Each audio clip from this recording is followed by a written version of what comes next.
They said it was a perfect Roman wedding. Marble floors polished, torches blazing, priests chanting blessings beneath painted gods. But Rome did not gather to celebrate love. It gathered to secure power.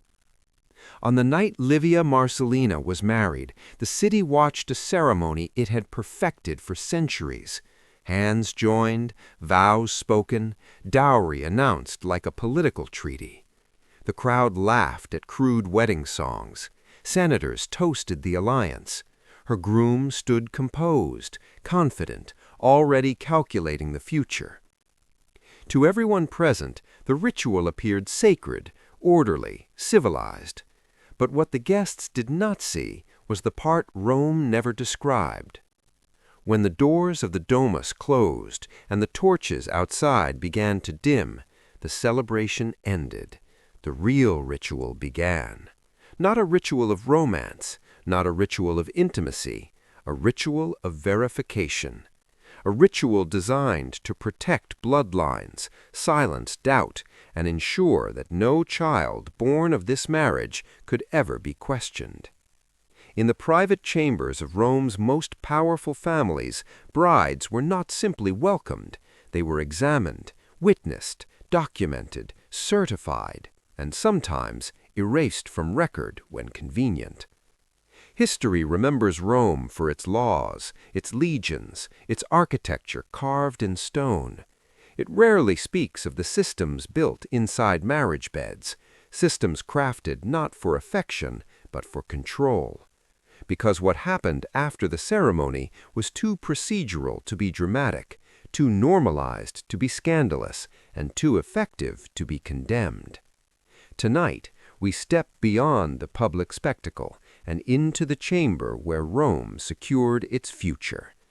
And once you see what waited there, you will understand why the ceremony was never the most important part of the wedding. The ceremony everyone saw. Rome celebrated beneath marble and firelight. Wine flowed, priests chanted, families smiled. But the most important part of the wedding had not yet begun. The marriage of Livia Marcellina was, by all public standards, flawless. The atrium of her father's domus shimmered with polished marble and bronze lamps, their flames reflecting in silver cups raised by senators and magistrates who understood that this union was more political than romantic. Her groom, Lucius Aelius Varro, stood tall and ceremonial white, his expression controlled, calculating, already thinking beyond celebration toward alliances and inheritance.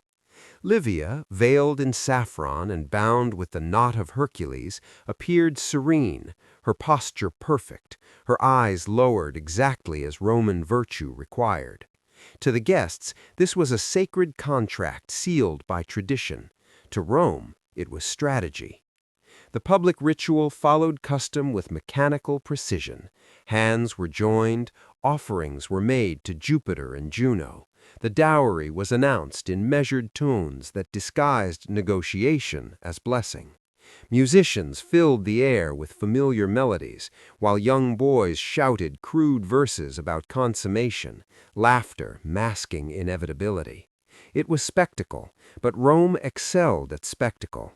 Public ceremony reassured society that order had been preserved. A daughter had been transferred with honor.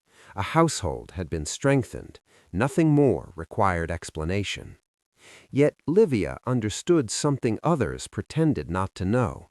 The ceremony was not the conclusion, it was the threshold. Her mother's embrace before sunset had been tighter than tradition required. "Be composed," she whispered, "not be happy." Livia had heard the rumors long before her betrothal was arranged. Among elite families, certain precautions were taken after the guests departed. Quiet measures to ensure purity, legitimacy, and obedience. Rome did not rely on trust when lineage was at stake. It relied on verification. As torches were lit for the evening procession, Livia felt the weight of expectation settle into her bones. She walked beside Lucius through the streets of Rome, past temples and market stalls, hearing cheers from balconies and doorways. The city adored weddings. They symbolized continuity. But beneath the celebration lingered something colder. Lucius had barely spoken to her since the formal vows. His silence was not indifference, it was assessment. She was not simply a bride, she was a guarantee of future heirs. When they reached his domus, the threshold ritual unfolded with practiced choreography. She was lifted over the stone, carried inside to prevent ill omen, or so tradition claimed. The explanation was convenient. The symbolism was older and sharper. A bride did not enter under her own power. She was placed, positioned, claimed. Inside the atrium, guests were offered final wine before dismissal. Slaves extinguished excess torches. The house grew quieter by degrees, like a theater emptying after a performance. Livia stood near the household shrine, while Lucius spoke briefly with two older matrons whose presence had not been explained to her. Their eyes studied her with measured interest, not warmth, not hostility, evaluation. When the last guest departed and the outer doors closed, the atmosphere shifted. Celebration dissolved into structure. Lucius turned toward her at last, his expression no longer masked by public courtesy. "Now," he said calmly, "we begin what Rome requires." Livia felt the silence deepen around her. The ceremony everyone saw was over. The ritual no one discussed was about to start. The Chamber of Purity. The guests were gone, the torches dimmed, and Rome prepared to measure what it had just acquired. The door to the inner corridor closed with deliberate softness, sealing the household from the noise of the street. What remained was quieter and far more controlled. Livia stood beneath the painted ceiling of Lucius Aelius Varro's atrium, aware that the performance of joy had ended. Two older matrons stepped forward from the shadows, women of reputation and status, whose presence at elite weddings was rarely discussed in public accounts. They were not relatives, they were witnesses. Rome trusted documentation more than affection, and in families where inheritance meant power, certainty mattered more than sentiment. Lucius spoke without raising his voice. "My wife will be prepared." The phrasing was precise, not escorted, not comforted, prepared. Livia felt a tightening in her chest, but did not resist when the matrons approached. Their hands were steady as they guided her through a narrow passage toward a chamber she had not seen earlier. The room was modest compared to the decorated marriage bed awaiting her elsewhere. It contained a table, oil lamps, folded linens, and a basin of water. The air smelled faintly of myrrh and heated metal. Among Rome's aristocracy, lineage was sacred. Wealth passed through bloodlines. Political alliances depended on legitimate heirs. A bride's purity was assumed publicly, but assumption was not sufficient for families whose fortunes were carved into the Senate's foundations. Ancient writers seldom describe these precautions directly, yet scattered references in letters and legal commentaries hint at verification practices designed to eliminate doubt. Reputation alone could not secure inheritance. Proof, however discreet, could. Livia was instructed to remove her outer garments. The matrons did not speak harshly. They did not need to. Their authority derived from tradition. One examined her with clinical detachment, while the other observed, noting details in a small wax tablet. The process was not violent, yet it was invasive in a way no public ritual had prepared her for. She understood, with growing clarity, that this was not about morality, it was about control. A woman's body was the gate through which wealth and power would pass. Rome ensured that gate was unbreached before unlocking it. When the examination concluded, one matron nodded subtly to the other. "She is acceptable," she said. The word echoed in Livia's mind. Acceptable. Not cherished, not honored, certified. The tablet was sealed with a small imprint bearing Lucius's family mark. The record would not be displayed, it would be stored, protected, referenced only if inheritance were ever questioned. Rome excelled at quiet documentation. Its power lay in records as much as legions. Livia's garments were returned to her. The matron's expression softened only slightly, as though acknowledging the endurance required. "This is custom among great houses," one murmured, almost as reassurance. "It protects you as well." Livia did not respond. Protection that began with inspection felt indistinguishable from surveillance. When she was led from the chamber, Lucius was waiting in the corridor. He searched her face for signs of resistance or resentment. She offered neither. Composure was her shield. He inclined his head, satisfied not by affection but by confirmation. "The house is secure," he said evenly. "Now we proceed." Livia understood then that the ritual of purity had not been the final test. It had only confirmed that the next one could begin. The silent witnesses. 2 women remained inside the chamber, not to comfort her, not to intervene, but to watch. The chamber prepared for consummation was larger than the room of inspection, yet it felt narrower, as if the walls themselves leaned inward to contain what was about to unfold. Oil lamps cast steady golden light across frescoes of Venus and Mars, painted to suggest divine union rather than human transaction. The marriage bed stood at the center, draped in linen embroidered with symbols of fertility, while incense smoldered in shallow bronze bowls, its smoke rising in slow spirals toward a ceiling that had witnessed generations of similar nights. Livia stepped inside with measured composure, her pulse controlled by will alone. Lucius followed, but he was not alone. The 2 matrons who had examined her did not leave. Instead, they took their places near the far wall, partially obscured by shadow yet clearly present. Their silence was intentional. In elite Roman households, legitimacy required more than assumption. Witnesses ensured that the union was not merely symbolic. Letters from certain aristocratic families suggest that trusted women sometimes remained nearby during consummation, listening for confirmation, observing signs that the marriage had been physically completed. It was not spectacle, it was verification. Lucius removed his outer tunic slowly, his movements deliberate rather than hurried. His expression held no cruelty, only expectation. "This will be witnessed," he said calmly, as if explaining a business arrangement. "It protects both our names." Livia understood the implication. If she later claimed mistreatment, or if doubts arose about future heirs, the testimony of reputable matrons would silence dispute. Rome believed in structure more than sentiment. Even intimacy could be formalized.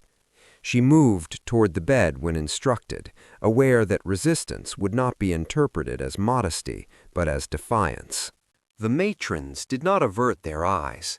They observed with professional detachment, their presence transforming the chamber into something closer to a tribunal than a sanctuary. Livia felt heat rise in her face, not from shame alone, but from the realization that privacy had been dissolved. Her body was no longer solely subject to her husband's authority. It was subject to Rome's demand for certainty. Lucius approached her without haste. He spoke briefly of duty, of heirs, of the importance of unity between their houses. His words were measured and composed, echoing phrases from legal texts that framed marriage as partnership for procreation. Yet the calmness of his tone intensified the moment. There was no tenderness to disguise what was happening, only purpose. What followed was restrained, methodical, absent of cruelty, yet devoid of intimacy. Livia endured with stillness, focusing on maintaining dignity under scrutiny. The matrons listened closely, exchanging a brief glance when the necessary proof of consummation became evident. One marked something discreetly on the wax tablet she carried. The record was complete. When Lucius withdrew, he did not linger. He stepped away from the bed and adjusted his garments with the same composure he displayed in the Senate. The matrons approached briefly, confirming what they had witnessed. "The union is sealed," one declared softly. It sounded less like blessing and more like certification. Livia remained seated on the edge of the bed, breath steady though her thoughts churned. She had not only been claimed, she had been documented. The ritual was efficient, sanitized by tradition, protected by silence. It left no room for scandal because it allowed no room for secrecy. As the matrons departed, closing the chamber doors behind them, Livia felt the weight of realization settle over her. Rome had ensured that her body now belonged not only to her husband, but to the legacy of his name. And in Rome, legacy was everything. The test of submission. Purity had been confirmed. Witnesses had signed their silence. But Rome demanded more than proof. It demanded obedience. The morning after the witnessed consummation did not bring relief. It brought evaluation. Livia was awakened before sunrise by a servant who informed her that her husband expected her presence in the private atrium reserved for family matters. The air felt colder than the night before, though the lamps still burned along the corridor. She dressed in the modest garments of a Roman matron, her hair bound tightly, her expression disciplined. The house no longer felt like unfamiliar territory. It felt like territory under inspection. Lucius stood beside the household shrine when she entered, hands clasped behind his back, posture rigid as if addressing a subordinate rather than a wife. On a small table beside him lay the sealed wax tablet from the previous night. He did not look at her immediately. Instead, he spoke to the shrine, offering a brief prayer to the lares, invoking harmony and loyalty. When he turned to her, his gaze was steady and deliberate. "You understand what was secured last night," he said. "Now we secure something else." Livia remained silent, aware that this was not a request for dialogue. Lucius gestured toward a scroll placed on the table. It contained household directives, expectations regarding servants, financial discretion, conduct in public gatherings, and interactions with male visitors. The language was formal, almost legalistic. Rome's aristocracy did not leave behavior to interpretation. Every action within a powerful house reflected on lineage. "You will read this," he said calmly. "You will memorize it. You will not question it." The test was not physical, it was psychological. Submission in Rome was not measured only in the bedchamber. It was measured in compliance with structure. Livia read the directives carefully, her eyes steady though her thoughts moved rapidly. The document outlined boundaries that extended into every corner of her existence. She would host gatherings, but never dominate conversation. She would manage finances, but never act independently. She would produce heirs, but never assert authority beyond what was granted. Lucius watched her closely as she finished. "Do you agree?" he asked. It was not phrased as an order, yet refusal would have consequences that did not need to be stated. In Roman households, reputation traveled faster than rumor. A disobedient wife could be dismissed, replaced, or quietly discredited. The matrons who had witnessed her consummation could just as easily testify against her character. The system was seamless. "I understand," Livia replied evenly. She did not say she agreed. Understanding was safer. Lucius studied her face, searching for defiance. He found none. "Good," he said. "Harmony ensures survival." The words lingered after he dismissed her. Harmony did not mean peace, it meant alignment with his will. As she walked back through the corridor, servants lowered their eyes in acknowledgment of her new status. To them she appeared secure, established, fortunate. They did not see the invisible architecture tightening around her. In the courtyard, sunlight filtered through the open roof, illuminating the marble floor with clean precision. Livia paused beside the fountain, allowing herself a single controlled breath. She had passed the ritual of purity. She had endured the witnessed claiming. Now she had passed the test of submission. Yet beneath her composure stirred a realization sharper than fear. Rome believed obedience guaranteed stability, but obedience could also conceal something else: calculation. The record that disappeared. Rome wrote everything down: contracts, births, alliances, debts. But some records were never meant to survive. Weeks passed, and Livia learned the architecture of Lucius Aelius Varro's house the way a general learns a battlefield. She memorized servant routines, identified loyalties, measured the rhythm of her husband's temper. Outwardly, harmony prevailed. Invitations arrived. Senators dined beneath the painted ceilings. Her name began appearing beside his in social introductions. Rome approved of the marriage. The ritual had worked.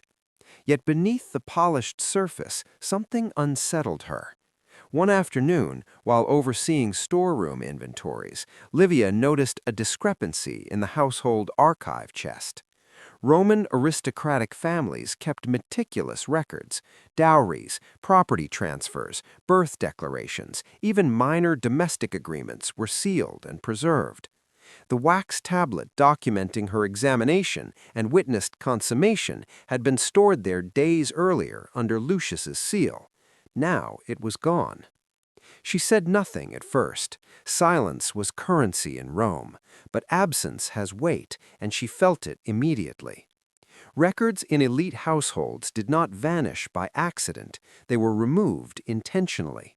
That evening, as Lucius reviewed correspondence from the forum, she approached with controlled calm. "The archive chest was opened," she said carefully. "Was something relocated?" Lucius did not look surprised. He folded the parchment in his hands and regarded her with measured attention. "Some documents are not meant to remain accessible," he replied. "Protection requires discretion." His tone was neutral, but his words carried warning. Livia understood then that the ritual had never been solely about verification. It had been about leverage. If doubt ever arose about inheritance, Lucius could reference the record. If political pressure demanded proof, he could produce it.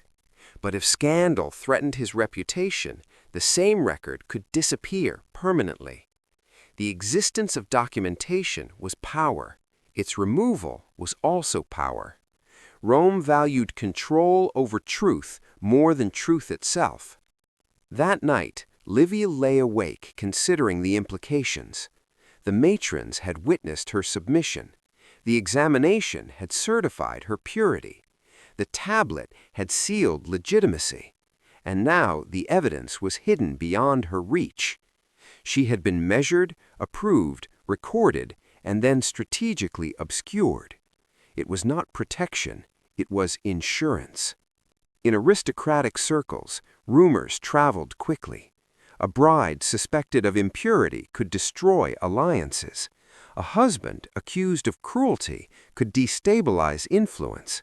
By controlling the narrative, Lucius controlled risk. Livia realized that her security did not depend solely on obedience or fertility. It depended on remaining useful to his ambitions. As long as she strengthened his position, the record would remain buried and irrelevant. If she failed, it could resurface or be replaced with another version entirely. Days later, she overheard two servants whispering about a previous alliance Lucius had nearly secured before choosing her family instead. Another bride had been considered, another dowry negotiated. The implication was clear. Marriage in Rome was not destiny, it was selection. Standing once more in the atrium at dusk, Livia studied the household shrine, its small bronze gods polished and serene. Rome prided itself on order, yet beneath its order lay calculation layered upon calculation.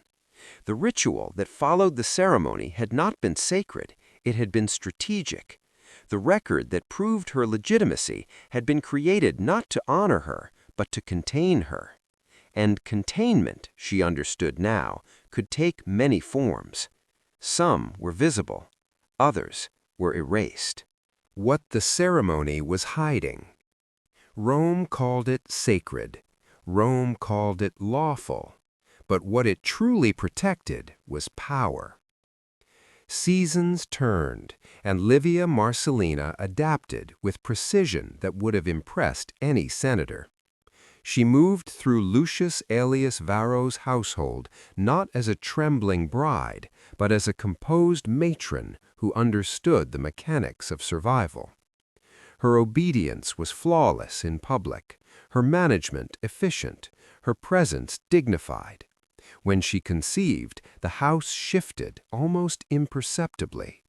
Servants grew more attentive. Lucius's tone softened, not with affection, but with calculation. A potential heir transformed vulnerability into guarded value. Rome did not reward love, it rewarded continuity. Yet Livia never forgot the chamber of inspection, the silent witnesses, the vanished record. She understood now that the ceremony had been theater, the ritual had been verification, and the true purpose had been containment. The empire did not fear scandal because scandal was immoral. It feared scandal because scandal disrupted order. Elite Roman families constructed layers of precaution around marriage, not to preserve virtue, but to preserve inheritance.